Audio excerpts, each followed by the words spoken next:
cover. I'm talking if you don't have any shades, you're fighting some pretty bright sunshine. Also caution on Highway 7 going east and north. And northbound Don Valley Parkway on the right to eastbound 401. We got a disabled vehicle. June the 14th, 2002. It was just another busy workday with all the usual hustle and congestion. With all the close calls and near misses that people all over the world have come to accept as the normal level of risk in everyday life. But on that day, high overhead and behind the sun, what no one saw coming, what no telescope on Earth was able to see against the blinding light, was an asteroid big enough to destroy an entire city. From behind the sun, Asteroid 2002 MN came hurtling towards Earth, faster than a speeding bullet. It shot past less than a third the distance to the moon, and nobody saw it, until 3 days later, when the rock emerged from Earth's shadow into the night sky, going away. It looks like the Earth just dodged a bullet. Actually, it was an asteroid. Scientists say it blew by last week, at a distance they describe as a close shave. The airline industry would call this a near miss. Scientists who study asteroids and comets called it a problem. The threat of asteroid impacts on the Earth is very real. We know that throughout history this has happened. The craters we see on the moon are examples of the kind of impact history that the Earth has had. But it also happens very rarely. So it's a very unusual kind of hazard. It's a hazard in which the risk in any one year is very low, but it does happen, and if it really did come about on our watch, it could end civilization. These cosmic bullets originate on the far side of Mars, in the main asteroid belt, where a bracelet of celestial debris circles the sun. Millions of rocky fragments, building blocks of a planet that never quite came together when the solar system was formed. What's often depicted as a busy cosmic junkyard is actually more like a big empty speedway. The rocks are far apart and moving very fast, ranging in size from pebbles to boulders to rocks the size of Mount Everest. Occasionally, the tug of Jupiter's enormous gravity drags an asteroid off course, causing it to crash into another asteroid.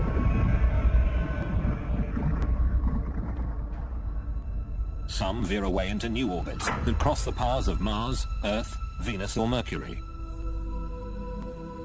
Another ring of debris called the Oort cloud is the source of most comets, which are big, rocky ice balls that orbit the Sun and cross the paths of the inner planets. All the inner planets and our moon bear the scars of numerous asteroid and comet impacts. We do get hit all the time by pieces of debris from asteroids and comets. In fact, 40,000 tons of cosmic debris plummets into the atmosphere every year. We see them every night as shooting stars. They don't hit the Earth very often, but when they do, clearly it isn't just going to be a matter of a shooting star seen in the sky. So it is inevitable. It's only a matter of time before the next big one hits us. Even small rocks can make a big impression. In 1908, about 2,000 square kilometers of Siberian forest were instantly flattened as an asteroid exploded near the Tunguska River. The impact site was so remote, researchers had to mount a wilderness expedition just to find the place. When they arrived, there was no crater. Paintings, based on eyewitness accounts, described a fireball. A horrendous explosion in the sky. Didn't actually come crashing down to the ground. It exploded maybe 5 to 10 kilometers up in the atmosphere, and that made a big blast wave in the atmosphere, and that is what did the damage. All this was caused by a relatively small asteroid, somewhere between 50 and 100 meters across. Roughly the same size as asteroid 2002 MN, the one we couldn't see coming. Tunguska's 2,000 square kilometer blast wave would have leveled London. But as bleak as the thought of cosmic collision may be, there is at least a glimmer of hope. One of the special things about the asteroid impact problem is that unlike the weather or earthquakes or other natural hazards, we, at least in principle, we could do something about it. And when we know one's coming for us, our claim is that the technology is available today to stop it. On the Earth, we've got active geology, we've got volcanoes, we've got earthquakes, we've got continental drift. We've got rain, we've got wind, we've got storms, we've got snow. All of those things erode away craters, and that in some ways actually fools us into thinking that indeed the Earth doesn't get hit as often as it actually does. Counting craters on the moon and then estimating how often the Earth gets hit can be a pretty sobering exercise. One scientist who made that kind of calculation was astronomer Ernst Opic, who published his impact estimate back in 1951. The general public, however, paid little attention to the science or the implications. But one individual who did take the issue to heart was Lembit Opic, the astronomer's grandson, who got himself elected to Parliament. My grandfather is the reason why I carried on in politics, what he initiated in science. In essence, he was a pioneer. He saw the danger of asteroid and cometary impacts with the Earth, and he had the courage to speak up about them. And he did that at a time when it wasn't really taken seriously, in the 1950s and 1960s. After years of pushing and prodding, Lembit Opic convinced the British government to commission a comprehensive scientific study of the asteroid and comet threat. The expert conclusion was, the threat is indeed real. The government has set up a task force to examine the risk of an asteroid hitting the Earth. Still, skeptical politicians might want to get on the bus and take a trip to the Natural History Museum. Ask any schoolchild who's been there recently, and you'll hear a fascinating and truly scary tale about what happened to the dinosaurs. The dinosaurs were alive here. They were dead when the sediment was deposited, and this layer is one of the most unique layers in Earth history. In 1980, the discovery of iridium beside a layer of clay which marked the end of the age of dinosaurs led Lewis and Walter Alvarez to publish a theory that a huge asteroid or comet had hit the Earth 65 million years ago and wiped out the dinosaurs. But for this concept to be confirmed, there had to be a crater. There may be tons of dinosaur bones in these dry canyons, but where on earth was the big crater? Just the kind of mystery a budding young scientist would love to solve. When I went back to... Off the coast of Mexico's Yucatan Peninsula, Dr. Alan Hildebrand investigated a huge gravity anomaly discovered by oil drillers back in the 1950s. Put that together with a semicircular magnetic anomaly, and you get a massive crater, 180 kilometers across, near a little village called Chicxulub Pueblo. Most of the crater is underwater now. Erosion and continental drift have covered the visible evidence. But 65 million years ago, this was ground zero. This object would have fallen through the atmosphere in just a few seconds. Just going through the sky, it would have been brighter than the sun. As soon as it contacts the surface of the shallow sea in Chicxulub, of course, it starts propagating the shock wave down into the planet, and it keeps pushing into the planet, and it only gets stopped maybe about 30 kilometers down. The pressure wave would have traveled around the entire planet in the atmosphere. You could have heard the impact on the other side of the planet. The giant impact fireball rising out of the hole, it would have risen, say, 10,000 kilometers above the surface of the planet. Near the impact site, it would have been so hot, it would have evaporated the clouds and been hot enough to make the forest, even a green forest, begin to burn. For Alan Hildebrand, finding that crater pretty much clinched the argument. Planet Earth had been all but sterilized by a rock the size of Mount Everest. 3/4 of the species of large animal life went extinct. We have made the case. We've got the qualitative information and we've got the statistics to show that there is a very serious risk. If you wanted to save planet Earth from cosmic disaster, where would you find people with all the right stuff to do the job? Well, Houston, Texas might be a good place to start looking. This town has that rarest of breeds, the space cowboy. Houston is home to NASA's Johnson Space Center, where rocket science is a way of life and astronauts learn their trade. If you could roll me 90 and go down, I'll come in on my side. Behind a swimming pool big enough to swallow an apartment block, you'll find a small research lab, where the rocket engine of the future is being built and bench tested.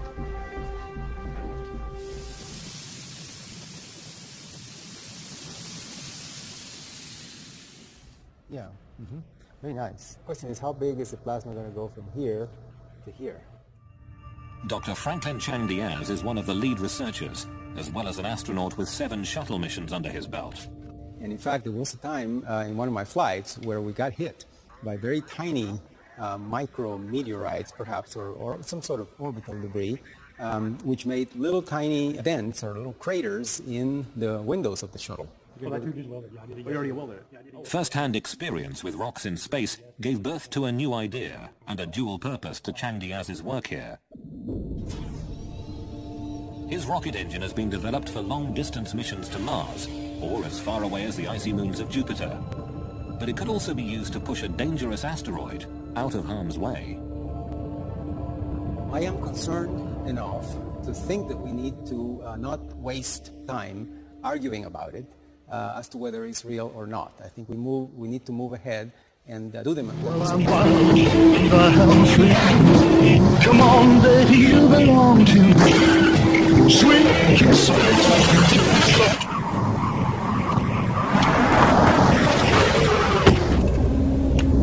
Well, I'm wild and I am free. Come on, baby, you belong to me. Sweet kiss makes my engine start. The way you move, you own my heart. Sweet kiss makes my engine start. The way you move, you own my heart.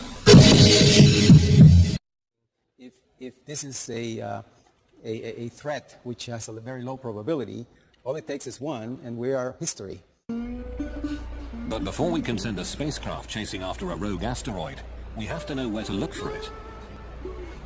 In the American West, if you drive across the desert to the White Sands Missile Range in southern New Mexico, you'll find the most powerful and effective asteroid hunter on Earth. Scientists here have tested everything from rockets to the very first atomic bomb.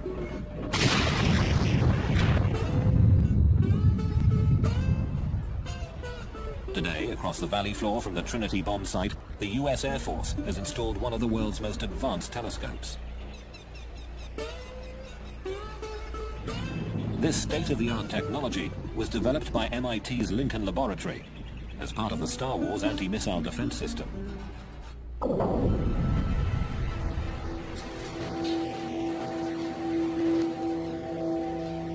These may not be the world's biggest telescopes, but they clearly are the best when it comes to finding deadly rocks in space.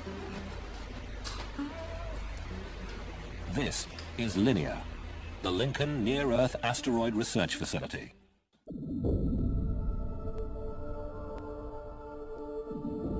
On a given night when we scan the sky with this, we'll find perhaps 10 to 12,000 moving objects in the sky. Now, most of those are main belt asteroids, and as such don't represent any danger to Earth. But on the other hand, something like half of those will be brand new discoveries, and buried in there will be 1 or 2 near-Earth objects. Because the Earth rotates, the sky is always moving overhead. To get a clear picture of an asteroid, you have to make the sky stop moving. And you do that with a telescope that can track or follow the stars. This way, you can take time-lapse pictures that isolate the blur of fast-moving asteroids against a crystal-clear sky. It then records these pictures like a TV camera on a computer chip that has 20 times more detail than the picture you're now watching.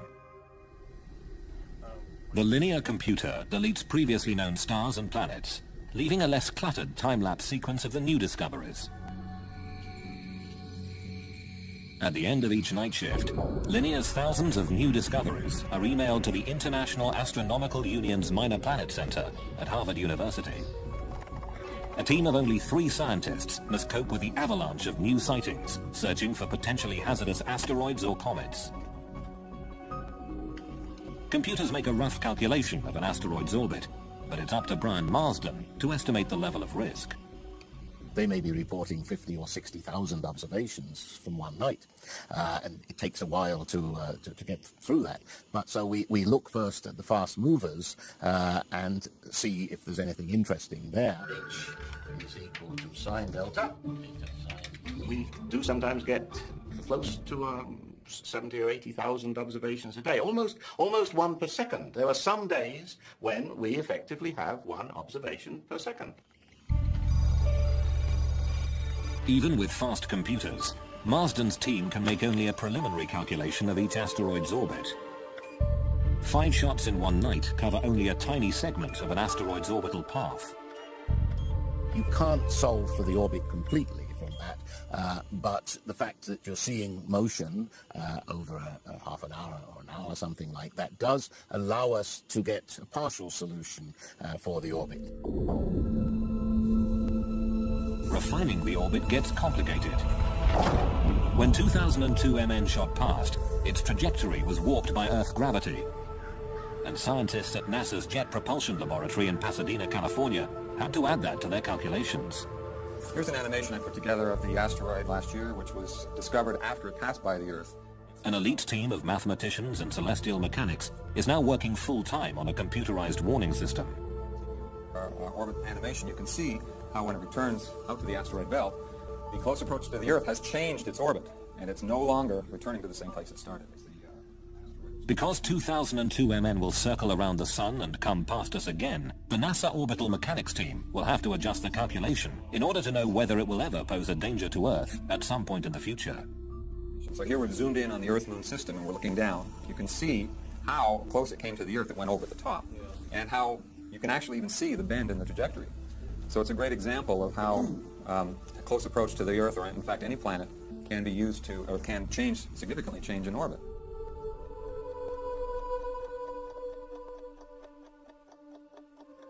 To know where an asteroid is likely to be in the future, you need a model of the solar system. Mechanical models that show the relative motions of the Sun and planets have been around since the early 18th century. They're called orreries. What the celestial mechanics at NASA had to do was create a new digital model. One that includes the gravitational attractions of all the planets and the Sun, and all the other forces that can affect where an asteroid might go. You just compute what forces are acting on this particular asteroid from all the planets and many of the minor planets in the solar system, and then we can actually trace the motion of that object around the solar system for hundreds of years. For scientists, the acid test of their mathematics came when a strange new comet raced toward Jupiter. A stream of cosmic bullets that would shock and amaze millions here on Earth.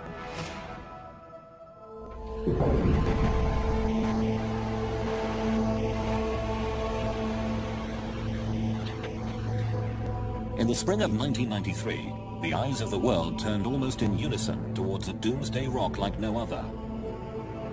From the far side of the solar system, it flew in a death spiral toward the largest planet. Gene Schumacher, his wife Carolyn, and their colleague David Levy had discovered an odd-looking streak of light that turned out to be a fractured comet. 21 large chunks of icy rock and cosmic dust heading towards Jupiter. We knew we had something very unusual. It was so unusual we were a little unsure just what we were dealing with. NASA asked Paul Chodas and his team to calculate the orbit and predict whether this new comet would actually hit Jupiter. And it started off at some 60%, and before long it was 90%, and this was a year before impacts. As the impacts approached, we continued to predict not just the impact probability, which went very high, but where and when the comet fragments would hit the planet. And it was a prediction months in advance, and as we got closer and closer to the impacts, I kept wondering, well, is the math right? Will this actually happen the way it was predicted? A giant comet is on a collision course with Jupiter. Everybody on Earth who was paying any attention wanted to see if the comet would actually hit Jupiter. We have liftoff. Liftoff of the Space Shuttle Endeavour on an ambitious mission to service the Hubble Space Telescope. NASA's Hubble Space Telescope set its sights on the planet, and the pictures of what happened next were truly stunning.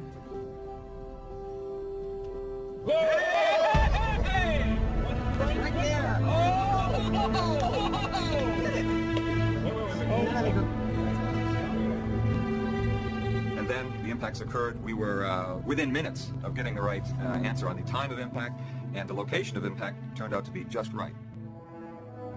Over the next week, 20 more fragments of the comet crashed into Jupiter, some leaving scars as large as the Earth. Bang on its cosmic schedule, the comet's first impact was recorded by NASA within the last hour. When fragment G slammed into Jupiter, releasing an amount of energy equivalent to about 6 million megatons of TNT.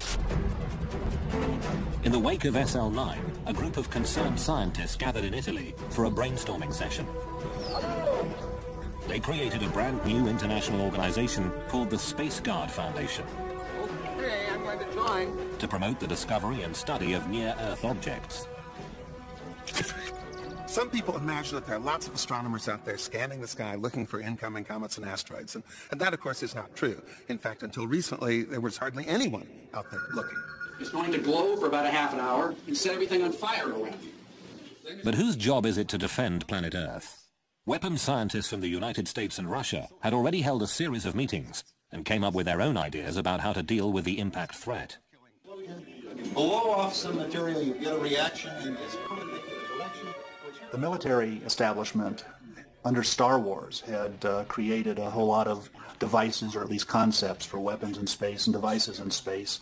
And in the early 90s, when the Star Wars program was looking a little bit iffy, I think there was some motivation for them to try to apply their technology to this newly discovered hazard from asteroids and comets.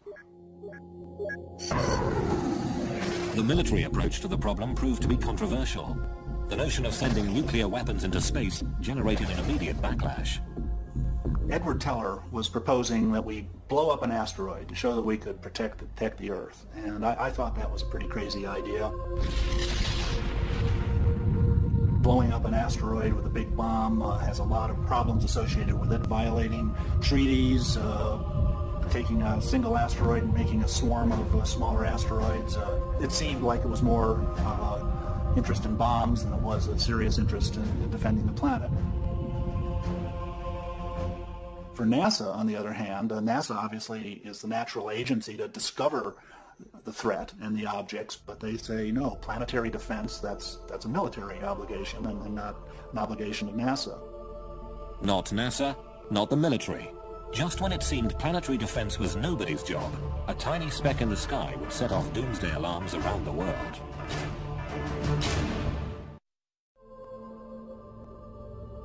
On a winter's night, the 6th of December 1997, a dim streak of light moving through the constellation Cancer was captured by a telescope in the Arizona desert. Big enough to destroy civilization as we know it, asteroid 1997 XF11 seemed to be heading towards Earth. The initial sighting by the Kitt Peak Observatory in Tucson, Arizona, was relayed to the Minor Planet Center at Harvard University in Cambridge, where a computer made the first rough calculation of the orbit. They were pretty sure it would miss the Earth on this pass, but it would be coming round again, and it looked like there could be a problem in 30 years. There were indications of close approach to the Earth in 2028. That was about 45,000 kilometers, which really was rather close. With only a handful of sightings, the orbit calculation remained very rough. It was hard to tell where this rock was going. So Brian Marsden posted a bulletin asking astronomers around the world for more observations before the rock became too faint to see. I was saying, hey, get your big telescopes onto this. On the one hand, we're only going to be able to observe it for another month or so. We want to improve the orbit calculation and find out exactly how close it is coming. But one line in the bulletin said that the chance of a collision was small, but it was not entirely out of the question. Within hours of the website posting, reporters discovered XF11, and doomsday headlines screamed around the world. Because a close approach in 2028 would put the asteroid nearest to Europe, London newspapers focused on the exact moment life on Earth might possibly end. Pictures of it on the internet show it as a tiny moving blob. Scientists have calculated its path in the year 2028. Watch very carefully. September, October the 28th, the two coalesce. But at NASA's Jet Propulsion Laboratory in California, the orbital dynamics team thought there must be some mistake. To my great surprise, when we ran our software, it said that the probability of impact of this particular asteroid in 30 years was essentially zero. As it turned out, the end-of-the-world asteroid would miss the Earth. That big rock in space posed no threat after all. A frantic hunt through the archives at NASA had turned up photographs of XF11 taken 8 years earlier. And as soon as those were placed into the orbit determination process, They confirmed the fact that there was no chance that it could hit the Earth in 30 years. The public at large was not understanding uncertainty in this. They wanted an immediate answer. Is it going to hit us or not? But people were paying attention. One side effect of the false alarm was that public and political awareness of the threat had been raised. 2 months after XF-11, new hearings were held in Washington and NASA was told to speed up the science of asteroid detection. Finally, it seemed, there was a political will to do something. Congress gave NASA a 10-year deadline to search the skies and get a fix on the largest of the doomsday rocks. They called it the Space Guard Survey. While astronomers geared up to search the skies, Hollywood was going into overdrive. I would go to every dinner party and I would say, are you aware what would happen if a comet was actually on a collision course with the Earth?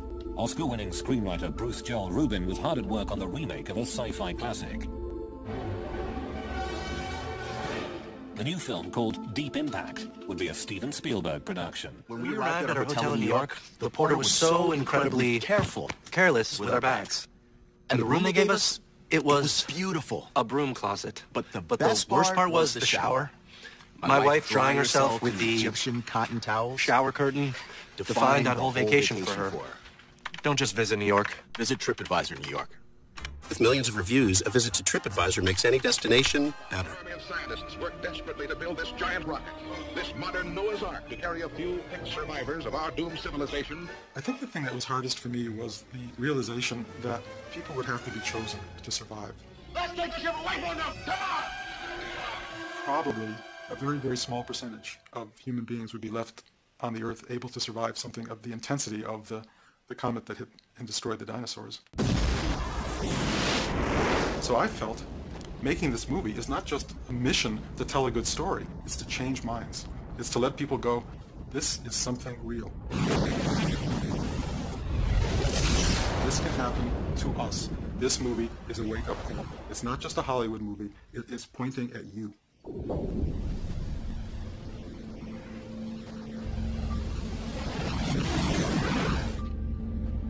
As Hollywood released Deep Impact, telling the world in no uncertain terms that cosmic collisions were no longer just a cosmic joke, real-life professional asteroid hunters were making movies of their own.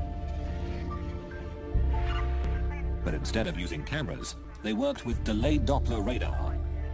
Take the same technology behind a police radar system, jump the power to 400,000 watts, and you've got NASA's Deep Space Network, with huge multi-dish systems, like the Goldstone tracking station in California's Mojave Desert. This is the main room of the pedestal of DSS-14. The first time radar astronomer Stephen Ostro bounced a signal off a rock in space, a wobbling blot of pixelated data bounced back. What looks like digital gibberish spoke volumes to Steve Ostro. Radar really does 3 things at once. One, it works at long wavelengths, so you're sensitive to structure on large scales and metal concentration. The other is you can make pictures. And you can't do this from the ground in any other way. You make pictures of objects, and then we take a sequence of pictures, and we go through a computational process to produce the 3D models. That's the second thing. The third thing is that it makes very precise measurements of distance and speed. When the 1,000-foot radar dish at Arecibo in Puerto Rico bounced a beam off an asteroid called Castalia, the data was translated into a 3D computer model. The very first radar movie showed how Castalia spins, and revealed that it was actually 2 massive chunks of rock held together by weak gravity. Every time they made the trip to Goldstone for a new radar target, Ostro and his team were like kids reaching into a box of chocolates. They never really knew just what they would find. Asteroid Cleopatra, shaped like a dog bone, was roughly the same size as the state of New Jersey, and was made almost entirely of metal. Echoes from asteroid Tutatis produced images of a rocky, cratered surface, and a wobbling, tumbling spin. Every single one of these objects that we've made a shape model of is very different. This is Tutatis. From a telescopic smudge of light to a 3D-shaped model, radar gave them physical details and the first clear idea of what asteroids are really like. In the year 2000, the radar movie crew developed a dark and mysterious new image, Asteroid 1950 DA, a big rock that gave everybody a bit of a shock. Once we got the radar data, we began the normal process of just seeing how far in the future we could predict this thing before the uncertainties in the orbit blur out. And in this case, we could go over 880 years into the future. And what was startling about that case was the impact probability turned out to be non-zero. Non-zero means there is a chance this rock could hit us. On March the 16th, in the year 2880, 1950 DA will cross the Earth's orbit. Will it hit us? The odds? 1 in 300. If 1950 DA does hit the Earth, the most likely point of impact would be at sea. Of all the big asteroids discovered thus far, this is the most dangerous one we know. Eric Asfaug and Stephen Ward have created a computer model of the impact. Yeah, it's kind of funny how this started. It was with the movie Deep Impact, and I was getting phone calls, lots of people were getting phone calls about the movie, whether it was accurate, the big cresting tsunami coming across it. The concept here is that this asteroid, which is about 1 kilometer across, will hit the ocean at 17,000 miles per hour, and it'll blow a hole in the ocean about 19 kilometers across and all the way to the bottom. And so when this huge hole of water gets blown into the ocean, the water will run back in again, and it overshoots and it collapses and overshoots many, many times, and each time it pumps out a wave. So it starts out hundreds of meters high, comes ashore on the coast of North America at about 50, 60 meters, up toward Canada, Grand Banks, it's about 40 meters, 20 meters here in the coast of South America, and about 15, 20 meters all the way over to Europe. These waves would run inland about 4 kilometers. So pretty much everything within 4 kilometers from the beach would be covered up repeatedly. And so we'd pretty much be wiped away like you're scrubbing the floor. You know, scrub like this, and it's pretty much all be carried back out. In February 2001, a NASA spacecraft called Near Schumacher made the first ever landing on a chunky, pockmarked rock named after the Greek god of love. Asteroid 433 Eros is 33 kilometers long and 13 kilometers wide, one of the largest near-Earth asteroids. The pictures were spectacular. The data will take years to process. Proving that they could land on an asteroid was a major achievement, but in the end, they still don't know much about what's inside. How dense? How tough? How brittle or crumbly is it? What would happen if they gave it a good shove? The surface appearance of any dark and mysterious object can be very deceiving. So these two spheres, as far as I can tell, have exactly the same mass, the same compressibility, the same color. If I were a spacecraft orbiting these, and these were asteroids, I'd be very hard-pressed to tell which was which.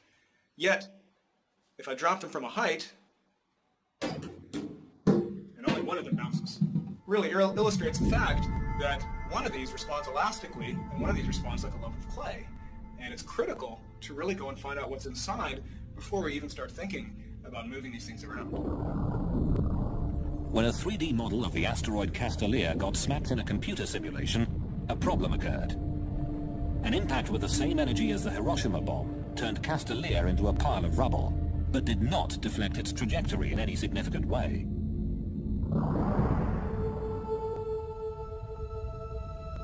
But there are other ways to apply force to deflecting an incoming asteroid. Using the power of the sun to push dangerous rocks out of the way may not be so far-fetched after all. This is a typical near-Earth asteroid. Its name is Galevka. It's about half a kilometer across. It's a hazardous asteroid. Its most likely fate is going to be to strike the Earth someday, thousands of years from now. Modern-day researchers like Eric Asfaug say the idea of a giant orbital magnifying glass to burn space rocks could work. You create a vapor plume in one direction, and that starts the asteroid moving in the other. It's a very gradual process. It's not going to happen instantaneously. You need to know where this guy is 100 years or 50 years ahead of time. But if you do, you've got all the time in the world for a satellite to sit there, no human intervention whatsoever, and it'll gradually shove the asteroid into a different orbit, and it'll miss the Earth. Some of the technology to do this already exists. Take an inflatable parabolic antenna the size of a tennis court, convert it to a solar collector, and use it to focus sunlight on an asteroid.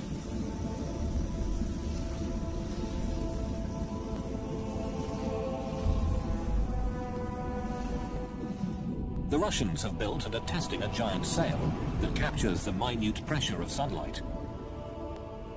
Just attach the sail to an asteroid and let the rock hitch a ride to someplace else.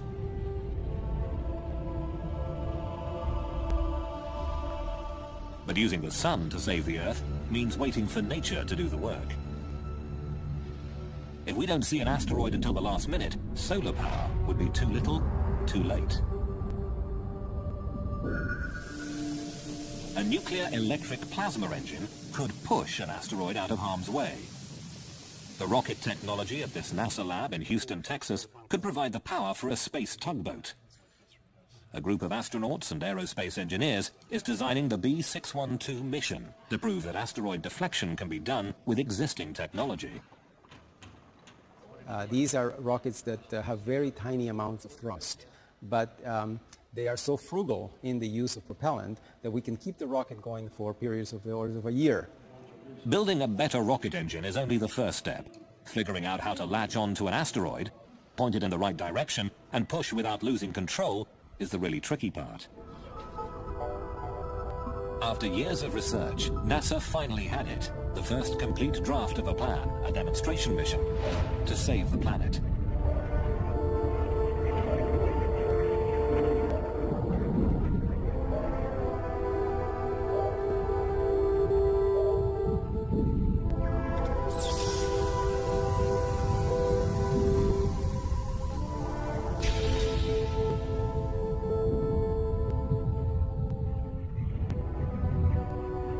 We can move the asteroid off the impact with the Earth 10 years later so that it misses the Earth, and not just miss it randomly, but miss it very precisely so that we don't simply pass on the problem to our grandchildren.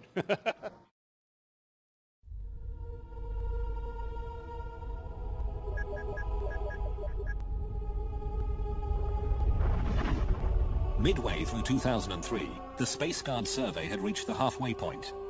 A little more than half of the kilometer-sized near-Earth asteroids had been located, and the news was mostly good. For the 60% that we have already found, I can tell you that there is not a single one that poses a danger. For the 40% that we have not yet found, I can tell you nothing. One could hit tomorrow. Not very likely, but until we found them and cataloged them, we won't know. But finding the really big asteroids, those 1 kilometer monster rocks capable of ending human civilization, is only the first part of the challenge. There are an estimated 50,000 smaller asteroids that are big enough to cause tidal waves or destroy vast regions of the Earth.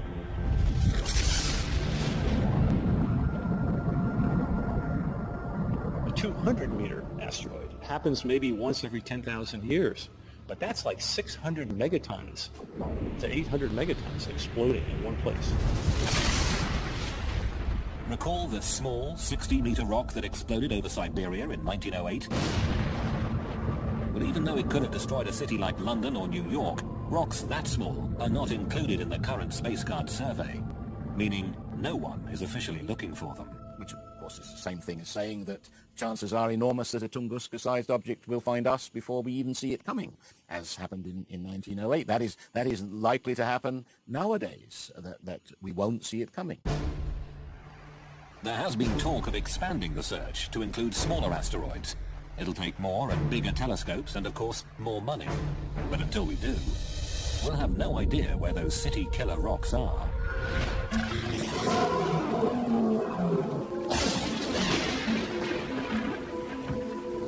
Evolution on Earth has proceeded in part because every so often a global catastrophe comes along, pushes the reset button, and new things happen. Wiped out the dinosaurs 65 million years ago, and at the time we mammals were just furry little creatures burrowing around in the ground, and an asteroid or a comet impact took out our principal competition. I guess we are saying implicitly, if not explicitly, that we want to do away with that natural cycle. We've had enough evolution. We like ourselves on the top of the ladder, and we can do something which will change cosmic evolution from this point forward in terms of life on Earth. Dinosaurs ruled the Earth until a big rock wiped them out. The question is, will another rock do the same to humanity? Let's get a couple good pictures here. Humans are the first species with the potential to block a doomsday rock and switch off the evolutionary reset button. People very often say, look, you're just a doomsayer, you think that these awful things are going to happen. I'm not that way at all. I'm entirely optimistic. The way in which I view asteroids and comets and the possibility of them hitting the Earth is